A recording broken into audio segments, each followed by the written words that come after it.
चलो सर ये बताइएगा कि आज जो सुप्रीम कोर्ट में समाअत हुई है उसके बारे में आप क्या कहते हैं? असकुद देखिए, नोटिस पे वो सब जुडिस मैटर है, उसमें अटॉर्नी जनरल साहब ने आज पेश होकर कहा है कि इन सारी बातों के जवाब हैं और वो जवाब देंगे।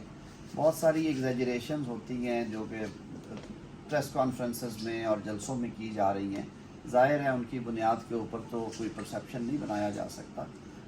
जो प्रोसिक्यूटर की तब्दीली का मामला था वो मैं ये वजाहत से अर्ज़ कर दूं कि वो जिस दिन तहरीक अदम एतमाद हो रही थी और उन्हीं अयाम में जो पिछली हुकूमत के मुकर्रर करदा DGFIA थे अब्बासी साहब, उन्होंने वो तब्दीली की थी और की इसलिए थी कि उस वक्त की हुकूमत खुद कन्फ्यूज़ थी कि उन्होंने 4 प्रोसिक्यूटर बदले और उसमें उन्होंने लाहौर बार के सिटिंग सदर को भी प्रोसिक्यूटर बनाया, जो कि नॉर्मली नहीं होता। और भी इस तरह के बहुत सारे मामला थे और जिस शख्स को बाद में उन्होंने नाम प्रपोज करके बनाया वो कोई गैर सियासी आदमी है, उसका किसी चेंबर से ताल्लुक़ नहीं है। वो ये FIA रिलेटेड केसेस में उनका अच्छा नाम है लाहौर में, हमारा कोई उसमें लेना देना नहीं है।